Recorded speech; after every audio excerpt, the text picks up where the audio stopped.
raise your hands for Jalen. Let's start with Tony up front. This is your first rivalry start. Just what have you learned about the Tennessee rivalry since you've been here, and kind of how excited are you for this matchup?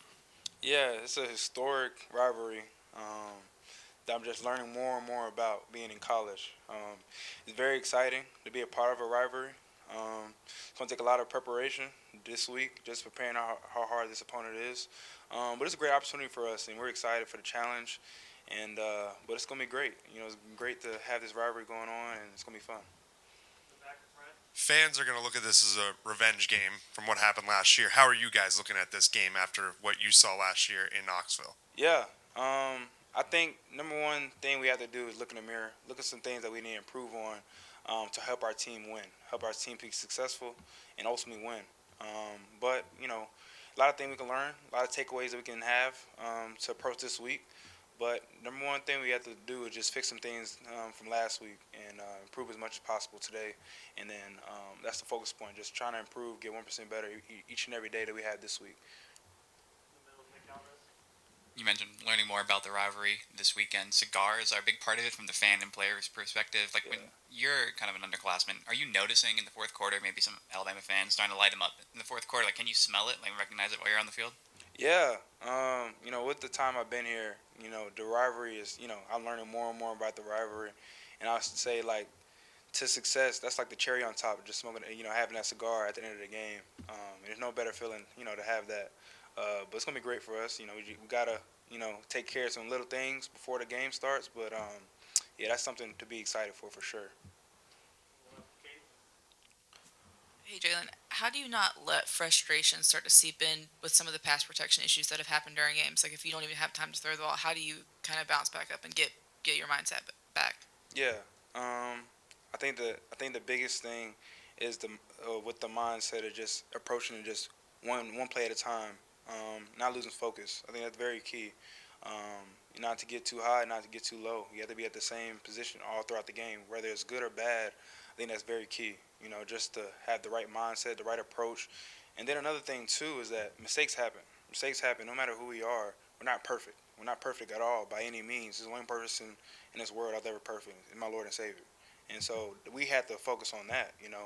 And the biggest thing too is just everyone has mistakes, but we can all fix them. And so that's very key. That's what we're focusing on in the locker rooms, that we all can get better. So I think that's very key. On the left with Joe. Jalen, Tennessee's third in the nation in sacks with 24 sacks, and Bryce Young took a lot of big hits in the game last year. How important and what's the key to getting on the same page with the offensive line this week, considering the great challenge that you're going to be facing? Yeah, we're gonna have a lot of fun. We don't care about none of that. We just another opportunity for us to have fun. We get to play in front of our fans this weekend, so we excited for that. A lot of energy gonna be floating in the air with playing a great opponent, and it's gonna be a lot of fun this weekend. So we're looking forward for the challenge. Back to Jake. Hey, Jalen, we had Deontay in here saying that, last year's game left a bad taste in y'all's mouth, just seeing the fans storm the field. What sticks with you from last year's game for this one coming up? Yeah, I would say one thing. The atmosphere was great. I will say that the atmosphere was great, and our fans gonna be great this weekend. I know that for sure. With the juice they bring, the energy they bring, so I'm excited for that. But of course, we didn't come out on top with the game, so we have to look at it as a learning moment, and not linger in that, but to learn what some things that we did wrong in that game and try to improve for this game. And just acknowledge that we're not a finished product by any means. So I think that's very key. And like I said, it's a challenge that's gonna be held this weekend. So we're excited to face it this weekend. Hey Jalen, Coach Saban always talks about having like the right, like having the mental mistakes. How do you fix that? Like what goes into it? I know it's easy for us to say like just do what you have to do in order to get those mistakes fixed, but like what really goes into fixing those mental errors? Acknowledging that we made a mental error, I think that's very key. To acknowledging that we made a mistake, made an error, and look to improve. I think that's very key. And then also to be receptive to coaching. I think that's another thing too, is being quick to listen, less to answer. I think that's very key for us. And there's some things we need to improve on. We're going to try to do that as much as possible, but we do have to limit mental error for sure. While you've been in Tuscaloosa, a couple of videos of you kind of lifting and working out kind of like go viral among the fans, just kind of in that same mindset. The fourth quarter program is kind of known as being really taxing on players. Kind of what was your experience with it, and it's kind of are all the stories about it true, and it's kind of how hard it and how well it does in preparing you for the season? I'll say as far as the off-season program, I think that's my favorite moment, throughout the off-season program because it's an opportunity to be with your teammates and go through hardship, go through a challenge, and before any season, you have that time with your brothers to really sweat, bleed, all that stuff. So that's a great opportunity for us to, get in shape, but also face challenges with your brothers. And so instead of seeing it as a negative thing, oh, it's a hard training, we see it as a positive because it's a part of our program. It's part of our, when we hold up the fourth quarter, it's a part of our program with doing the fourth quarter program. So there's a lot of takeaways that we can have from fourth quarter for sure. Anyone else? Tony? What do you remember from that final completion against Arkansas to the black over the middle? It looks like you were kind of thrown off your right leg with a lot of pressure. And then also, how much of a weapon is he for your across the middle in the intermediate game? Yeah, no matter where Amari Knoblack is on the field, I have trust in him. And, I saw the route concept. I knew he was going to pop open. And, at the end of the day, our job and our objective is to win the game, by any means. And, that was a chance to win the game. And Amari did all the job in that play. And, we were fortunate to, get the drive going, and he caught the ball. So it was great for us, for sure. Last one, Kyle. There you Jalen, do you feel any pressure being the quarterback here at Alabama? This past Sunday, you have Bryce and Tua playing in the NFL. You have Mac Jones. You have Jalen Hurts. And if you do have pressure, how do you deal with that? With pressure, I think I seen it as a positive thing. We shouldn't fear pressure at all. How I see fear is face everything and rise, and see everything as an opportunity for sure. And then with another thing too is preparation. Preparation is very key to any success, and I think that's my biggest thing. That's my, what I try to do as much as possible, be prepared for any situation that may happen. So there's nothing to be, too tense about or stressed about by any means. I think the biggest thing just being prepared as much as possible, and then the support system I have around me. To say I can do anything by myself, I don't believe in that. It takes a great team. It takes a whole village, and I have a great guys around me to help me push through any situation. So I'm blessed to have a great support system, and I know I can, thrive to any situation. Thanks, Jalen. How do your teammates respond to it? It's not really too much of a difference for me. It's something I've always been doing. But I wouldn't say I was, getting on to them. I was just telling them next play, you can't do stuff like that. Nothing too much. But, yeah, it's not really too much big of a difference, but it's just something that I've just always been doing. Right here with Nick. Hey, Deontay, the Tennessee game last year, obviously, defensively, there was some issues and struggles. What are some things you guys are looking to do differently against this Tennessee offense and what they do? Just make sure we get on the same page. Everyone get lined up.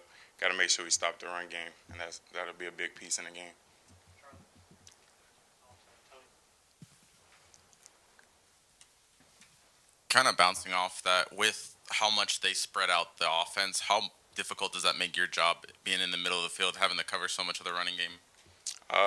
It's a challenge, but when you have a good interior D lineman that could, hold their gap, makes it easier for me to, flow and make the tackle. Mike Rudek. What makes them so good at running the ball? I think the O-line block together well as a unit. They physical up front. Got a good running back, 2 good running backs. And I think they just play together. Did playing against KJ Jefferson last week, does that help you get another big, strong, mobile quarterback this week, or does it just not matter that much? I don't think it really matters that much, but it was great that we saw that the past week. so it can be a challenge. So we know that we got a gang tackle. Quandarius Robinson flashed quite a bit in the last game. Just kind of what did you see from him? What did you think of the way he played? Yeah, Q-Rob, he's been doing everything he has to do to, increase his role on the defense. I feel like he's doing everything he can to do that. I think he had a great game last Saturday. Being from Alabama, just how much was the Tennessee rivalry something you're kind of aware of growing up? And then how did last year's game and them snapping the streak kind of maybe change your perspective of what this rivalry is? Well, to be honest, I didn't really pay too much attention to it growing up, but I noticed quick when I got here. I noticed tradition, rivalry, big rivalry for the fans. Last year definitely woke my eyes a little bit and see how big this rivalry was, and that'll generate good performance for me coming up. A part of the rivalry with that game this week is the cigars for the victory team. I guess, to what extent do you notice that either fans in the crowd have been smoking them during your time here in the fourth quarter of games, or just how much of that part of the tradition have you noticed as a player? Yeah, again, I didn't really pay too much attention to it, but it's something that I know now, so I could enjoy it now. Deontay, back when you were being recruited, your high school coach mentioned several times that you kind of reminded him of C.J. Mosley. And then when you got here, you're wearing the same number he wore here. Is he a guy that you've watched his game and kind of emulated a little bit? Growing up, I played at Theodore Park, and he was in high school at Theodore High School. So I definitely watched him growing up. But, I mean, it hit me when I first got here, seeing 32 and just knowing the legacy. But, I mean, as time got on, I just noticed that I can only be myself. So, I mean, I do watch his tape to try to, steal some of his moves in a way. But I just use that to implement me and help me to be a better player. How much have you personally been looking forward to this game, just knowing how last year ended and some of the images of the fans storming the field? I've just been trying to take it week by week. I'm definitely excited now that this past weekend is over, but yeah, it still leave a bad taste in my mouth.